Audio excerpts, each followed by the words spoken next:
Finish the sentence for me.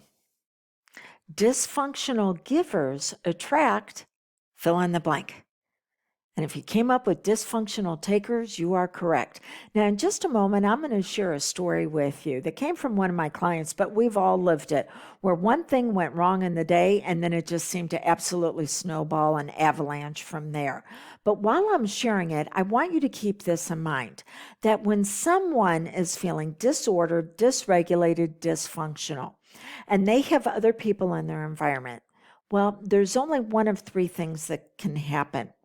Either the person that's having the challenge can co-regulate and step up into somebody else's healthy environment where they're stable, regulated, and intelligent, or the person who's having a challenge can try to bring the other person who's healthy down into that lower level, or they have to part ways.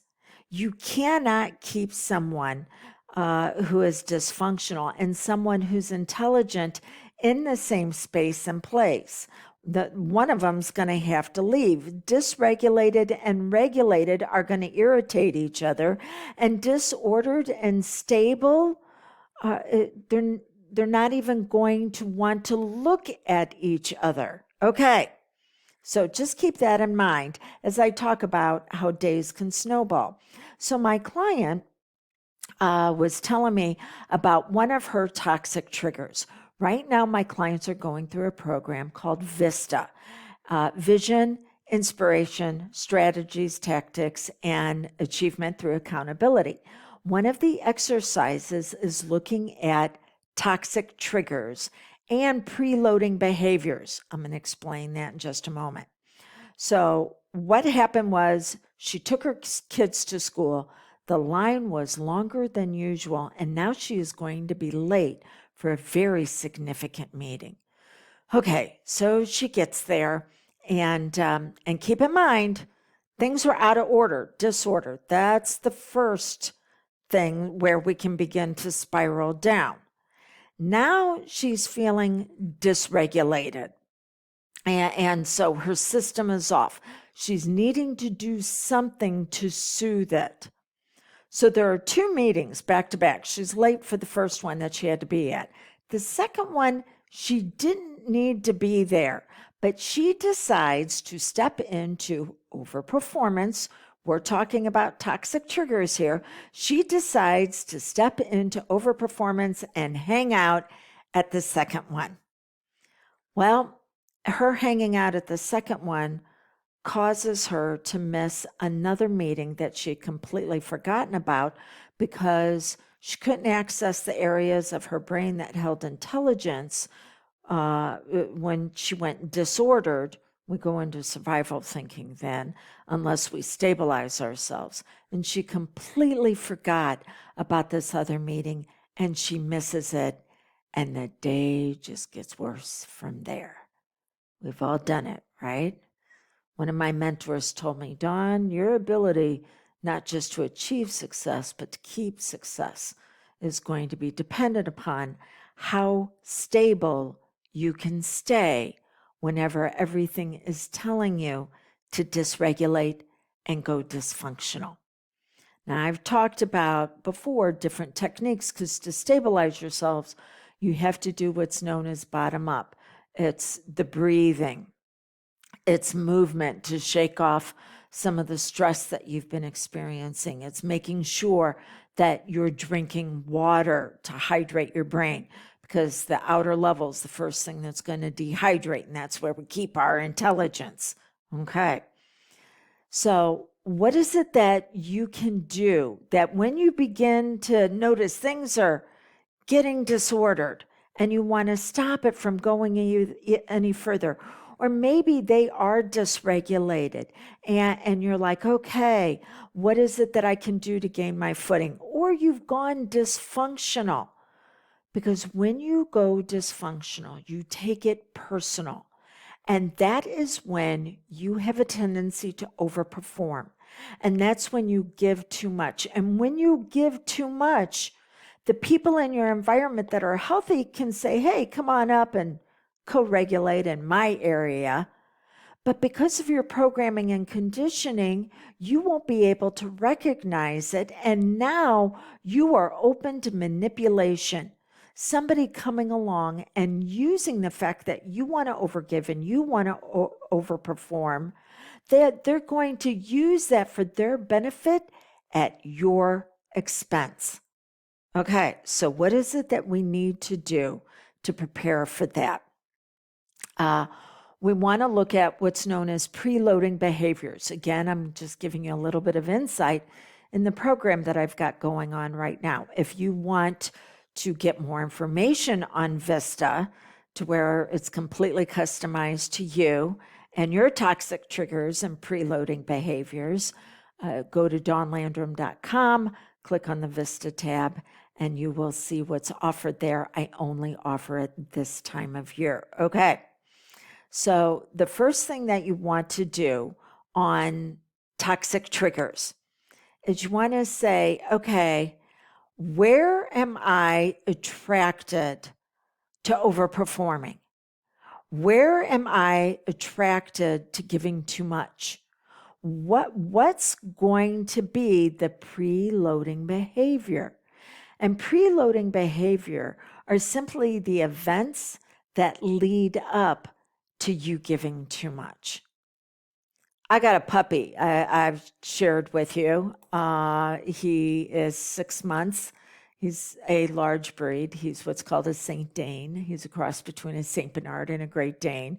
And at 6 months old, his paws are as big as my hand. He can dig holes really fast in my backyard. If you think about St. Bernards, well, that's what they're built to be triggered to do, dig through the ice and snow to save people. Well, he decided he's going to dig to China in my backyard. But I've noticed when he's going to start digging, when he is preloading the behavior, when he begins to wander around aimlessly, and then all of a sudden he's going to go toxic. The idea is to catch him right before he starts digging because I've paid attention to him preloading that behavior. So just like with my client, I'm like, okay, what causes you to overgive, to overperform? And she's like, when my schedule's too tight. All right, what do we need to do with that? Because you will be attracted. You will be attracted to overperform, to overgive, or you will be attracted to being able to stabilize yourself in those experiences. So it's like, okay, she knows that she needs to add on a little bit of time in certain areas. I'm like, but what are you going to do? What are you going to do if you don't have the time?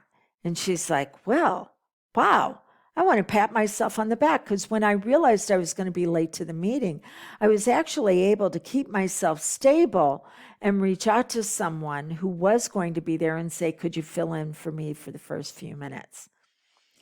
Excellent. Yes.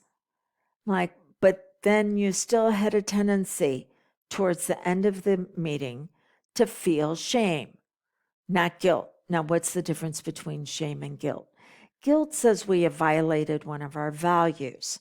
Shame says we're broken and we're flawed, cannot be fixed. I said, so did you stay at the second meeting? Not because you were going to be a benefit to anybody or you're going to receive any benefit, because that would have been guilt. What can I do to make amends? What can I do to repair? No, you're just going to be sitting there. So were you giving out of guilt or were you giving out of shame? Giving out of shame. And that's dysfunctional. Where you're giving from your wounded place, you're never going to get healthy. Carl Jung said it best, to paraphrase. When we study sick people, we only learn how to treat disease. The only way we can be healthy is when we study healthy people. So you want to give from the healthy part of you, not the part that's wounded. So I said, when you want to overperform and overgive, what are you going to need to do? And she's like, I need to be looking at where I need to go and give my brilliance and magnificence where it would have been beneficial. She said, if I would have done that, I would have looked at my calendar and realized that's where I was supposed to be at another meeting where I was actually going to be delivering brilliance. Okay. So you want to look at your toxic triggers and say, what are the behaviors that lead up to me going toxic? And decide what you can do to try to deflect from those. But if you cannot, you're in a situation and you're like, I don't want my entire day to get worse from here. I actually want it to be wonderful. Then you're going to need to decide, well, what can I do to be stable, regulated, and intelligent? Where can I go to give my brilliance? Where can I go to co-regulate with other healthy people? Or you can choose to overperform and overgive, but it's simply going to lead to destruction. And the longer it goes on, the more that's going to be torn down. So stop the self-sabotage. Realize you have preloading behaviors that can be interrupted. It's known as a pattern interrupt.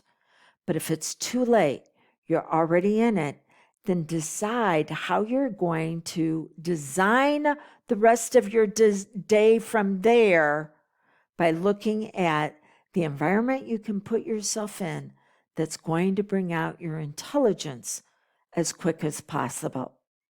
So until we get together again, blessings on your brilliance. Because I don't know if you've noticed it or not, but the world's a pretty dark place. It needs your light more than ever before. So get out there and shine.